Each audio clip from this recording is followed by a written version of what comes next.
pleasure in introducing Rajeshwari Sengupta, who is currently a visiting fellow at Indira Gandhi Institute of Development Research. Her research focuses on international finance and open economy, macroeconomics, and specifically on policy-relevant macro-financial issues of emerging markets. In the past, she has held research position at IFMR Chennai, RBI, and World Bank in Washington. Over to you, Rajeshwari Sengupta, for making the presentation. Ladies and gentlemen, Rajeshwari.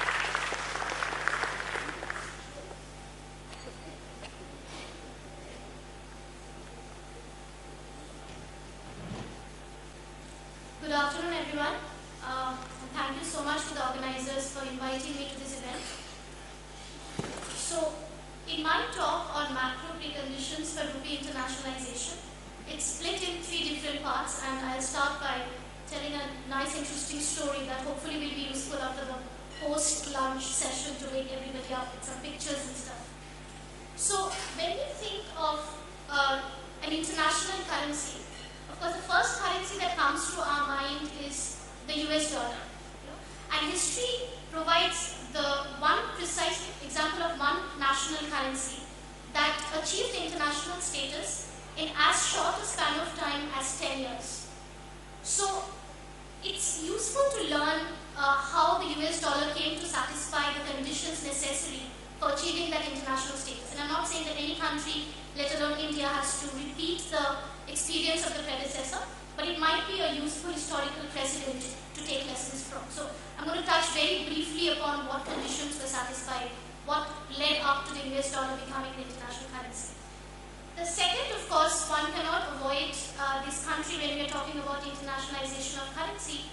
That's one of the fastest growing countries in today's world, that's China, and its ambitious efforts adopted to internationalize its currency renminbi, and I'll briefly touch upon that as well.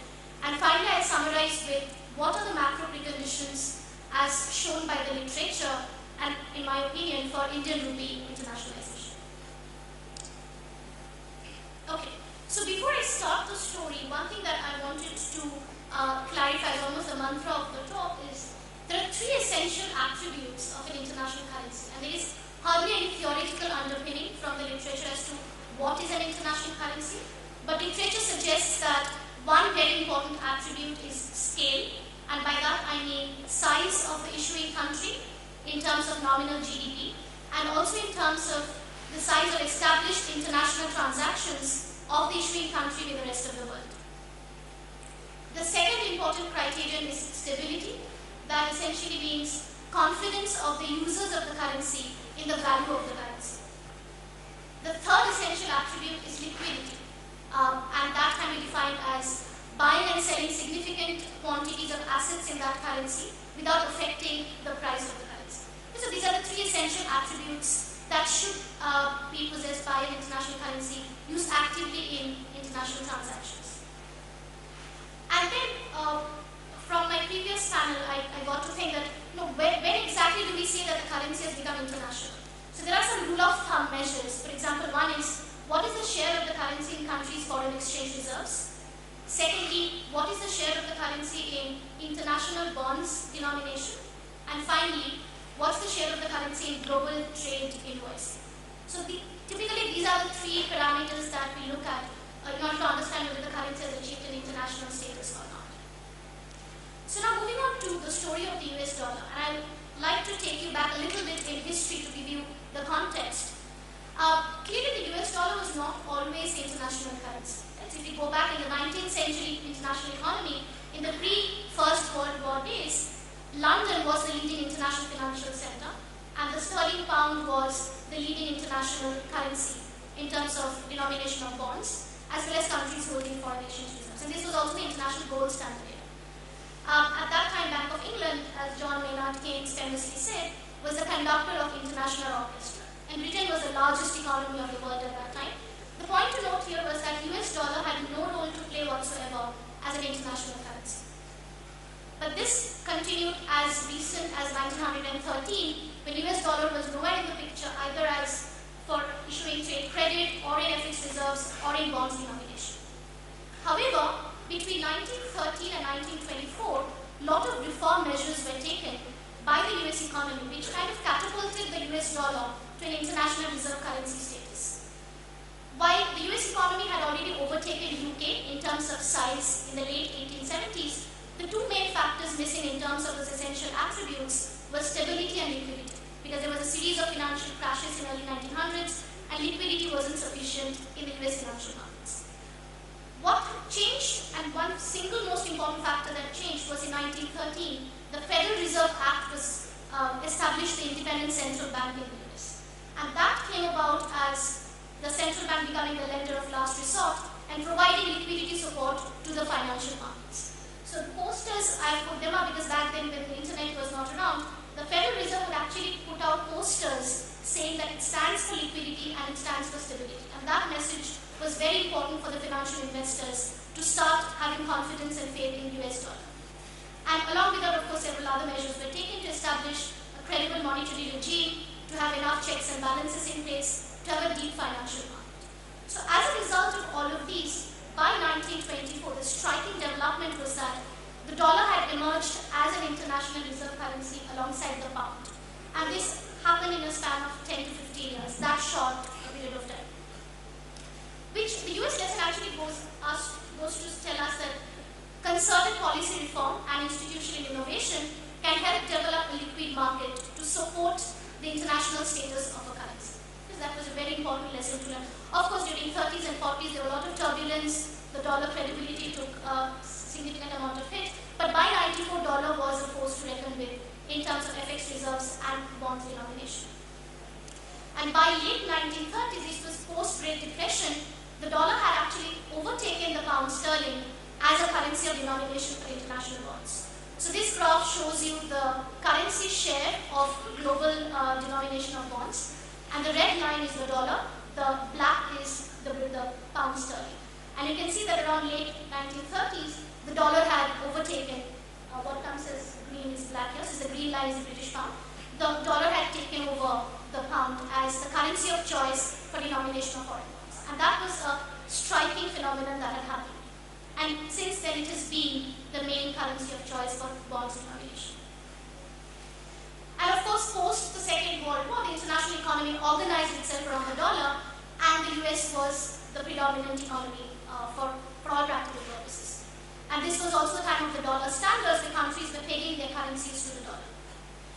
What happened since then, from the 1940s to about late 1960s and 70s, the US economy consistently provided political stability, financial depth, financial intermediation. It provided deep and liquid bond markets that were open to the world, and all of these get the Federal Reserve the leverage over global financial conditions. And it's a leverage that the Federal Reserve enjoys even today when we look at their monetary policy and how that's going to affect the entire emerging market. So all of these preconditions were met by the dollar by the time it became a fiat currency, not even backed by a metallic standard. So this shows you the currency composition of FX reserves from 1947 to 2013. And if you see that around late 1940s and early 1950s, the dollar had taken over the British pound, which never really recovered its international currency status anymore, and the dollar remained at the top of the pile from then on. And of course, in recent times, it has been declining a little bit in terms of FX reserve share. The euro has been picking up, but the story is established that the dollar became the dominating international reserve currency. Now, moving on to the second part of the story, when we look at the market share of FX reserves, while in 1999, comparing 1999 to 2010, the share of dollar has come down as a share in countries' foreign exchange reserves. And other currencies such as the euro, even to some extent the pound, that have started replacing dollar in their fixed reserves. So countries are essentially diversifying in terms of the currency share of fixed reserves, which essentially means that we are increasingly moving towards a multipolar world where it's not just a single reserve currency that satisfies the demand for liquidity, but there is scope and there is momentum in the international monetary economy for multiple currencies to coexist. And that is very important and relevant to today's discussion.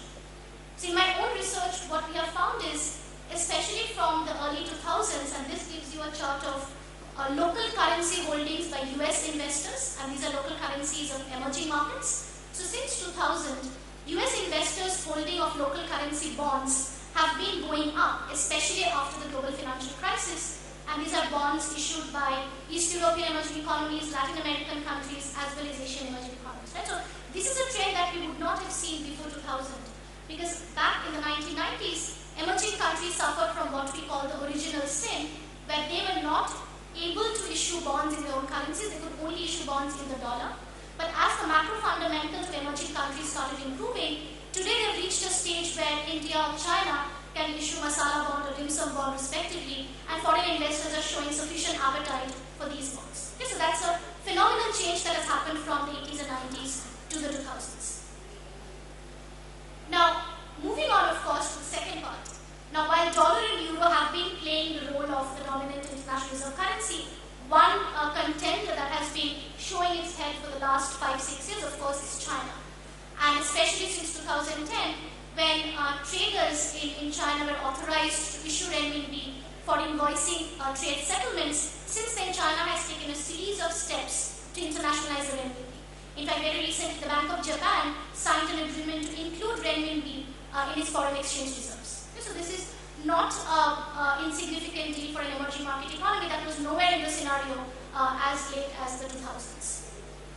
Now, when we look at the China and the internationalization of renminbi, going back to the essential attributes that I was referring to, in terms of scale, of course, as we all know that China has achieved the scale. It is the world's largest trading nation today, a $10 trillion economy, and by 2030 it is supposed to be accounting for 28% of global GDP, which is even higher than the US. So technically speaking, the renminbi can have an even larger platform for launching itself than the US economy, and that's a phenomenal development. However, what China doesn't have is, in size, it's significantly smaller in terms of international financial transactions compared to the US. So while in terms of absolute economy, nominal GDP size or trade, it has achieved scale, but in terms of financial transaction, it still has a long, long way to go.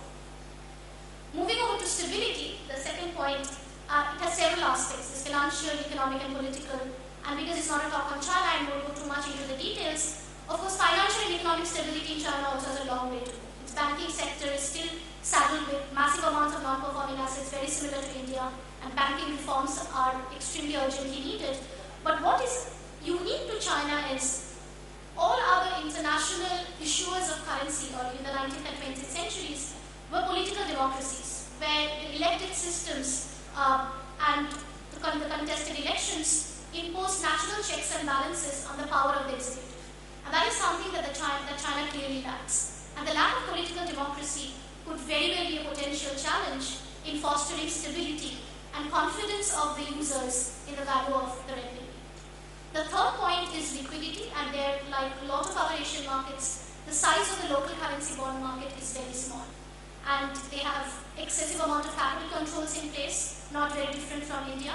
And all of these act as a deterrent in improving liquidity in the financial market. So while they have been taking a lot of efforts, a lot of these efforts are targeted in the Hong Kong market, not really in mainland China, where there is still a lot of capital controls and a lot of regulations in the banking sector and the financial markets.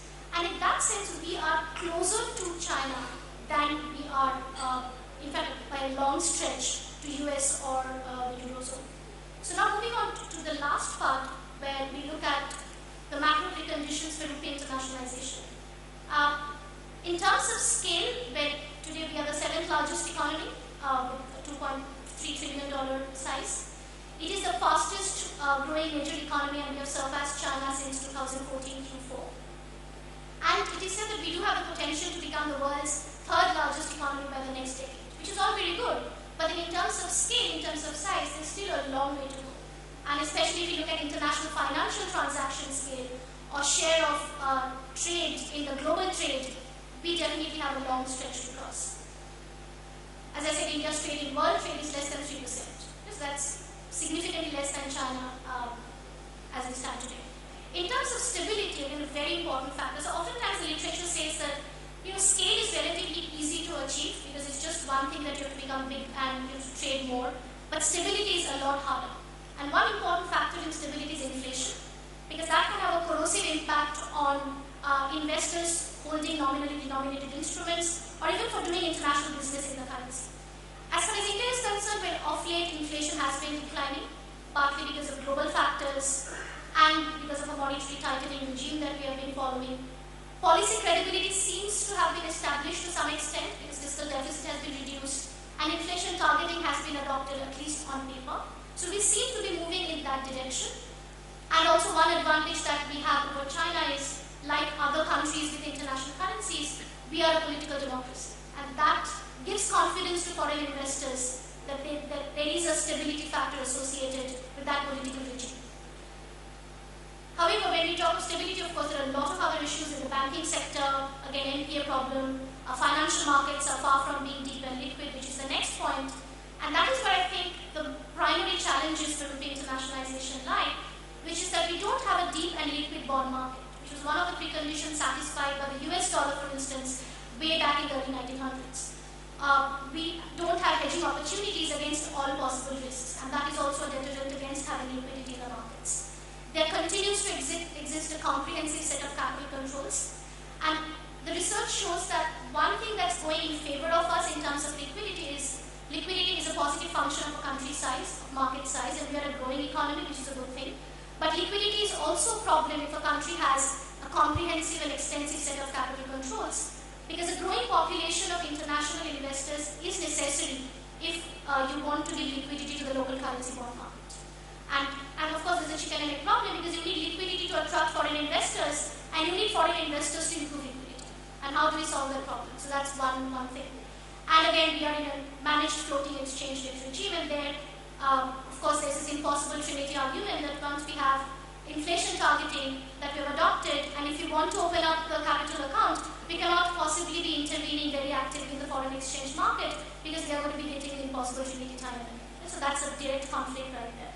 So these are some of the challenges that I think in terms of macro preconditions the Indian economy has been facing, and I'll conclude my talk saying that, of course, steps must be taken, and this is not unknown to this audience, to facilitate financial development, to improve financial stability and liquidity, before we can even think of internationalizing the rupee. And I think it's a long, long way to go, but we are taking steps in the right direction, and if we follow some of these measures, then maybe who knows, one day will come, then rupee can also be used for FX reserves, for denomination of bonds, and for trade with invoicing as well. So with that, I would like to give it over to that. Thank you so much.